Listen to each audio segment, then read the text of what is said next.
योगी आदित्यनाथ, श्री योगी आदित्यनाथ। अध्यक्ष महोदय, अध्यक्ष महोदय,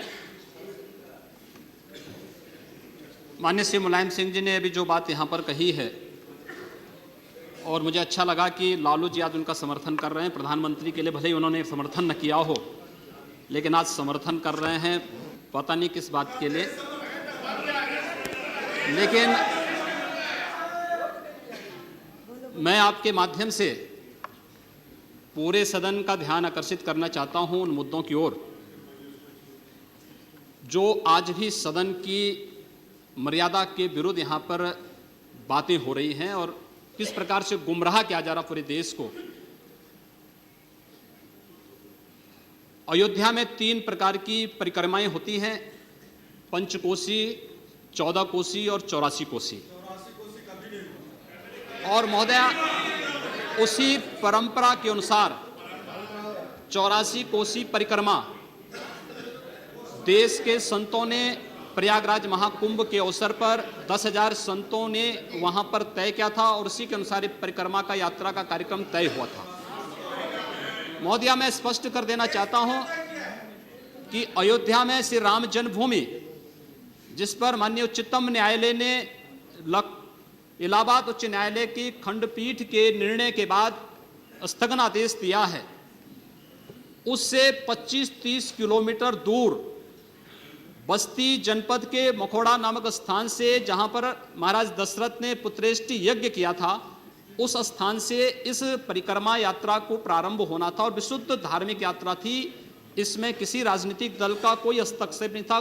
बिल्कुल 200-250 संतों को इस यात्रा में चलना था और 13 सितंबर तक ये 20 दिन की यात्रा है।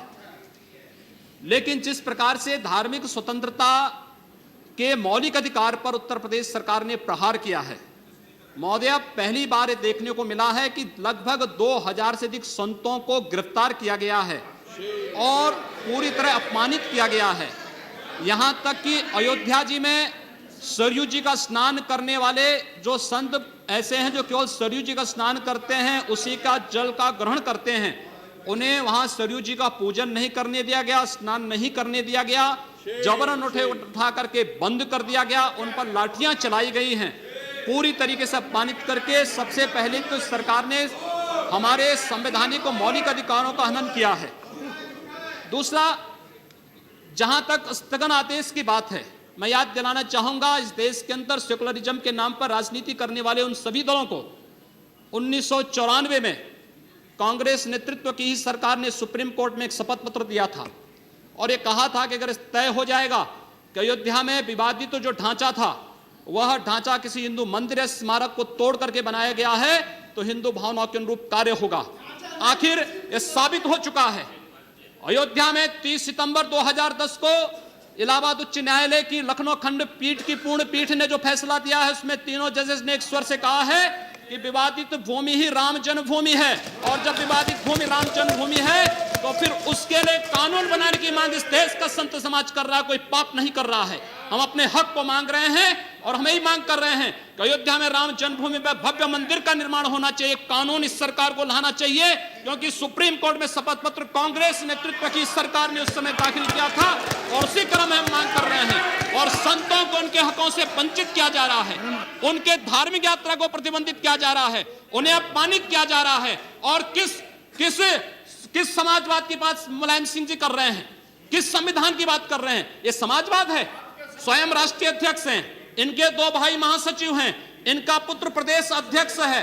कौन से समाजवाद की बात करते हैं? परिवारवाद की बात करते हैं। बेवकूफ बना रहे देश को, ये केवल देश को बेवकूफ बनाने का कार्य कर रहे हैं और बेवकूफ बना करके समाजवाद के नाम पर समाज को बेवकूफ बना करके सेकुलरिज्म की ध्वजियां उड़ा रहे हैं। 30 दंगे उत्तर प्रदेश के अंदर हो चुके हैं महोदया, एक वर्ष में 30 बड़े-बड़े दंगे। हर दंगे में हिंदू प्रताड़ित हुआ है, हिंदू जेल में बंद हुआ है और ये सरकार परंपरा की बात करती है। किस परंपरा की बात इस सरकार कर रही है? कि आतंकवादियों के खिलाफ दायर मुकदमों को वापस लेना कौन सी परंपरा का हिस्सा है? ये सरकार उत्तर प्रदेश के अंदर जिस प्रकार से सरकारी जमीनों को कब्रिस्तान के नाम पर आवंटित कर रहा है, कौन सी परंपरा का हिस्सा है? जिस प्रकार से वहां के वहां के गरीबों, वहां के पिछड़ी जाति, वहां के अनुसूचित जाति के हकों पर डकैती डला करके यह सरकार जिस प्रकार से जंगल राज कायम की उत्तर प्रदेश के अंदर, आखिर वो किस परंपरा का हिस्सा है? और इसीलिए मैं आज के इस माध्यम से आपसे अनुरोध करना चाहूंगा, उत्तर प्रदेश सरकार ने उत्तर प्रदेश के अंदर हमारी धार्मिक भावनाओं का अपमान किया है, संतों को अपमानित किया है। इस सरकार को रहने का अधिकार नहीं होना चाहिए, इसे तत्काल बर्खास्त किया जाना चाहिए। आपसे मैं ये अनुरोध करूंगा कि भारत सरकार से मैं ये मांग करूंगा, ये सरकार लड़ाने का कार्य कर रही है, यह केवल मुस्लिम जिहादी आतंकवाद को प्रश्रय दे करके हिंदुओं को अपमानित करके संतों का अपमान करना चाहती है।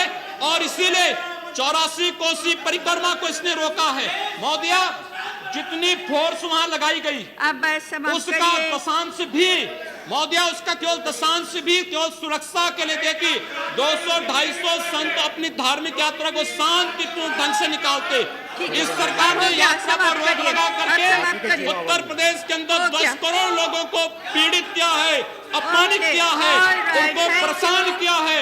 और यही नहीं, यह सरकार लगातार हिंदुओं को अपमानित करने का कार्य कर रही है। और इसीलिए मैं आपके माध्यम से अनुरोध करूंगा, इस सरकार को रहने का कोई अधिकार नहीं, इसे बर्खास्त किया जाना चाहिए।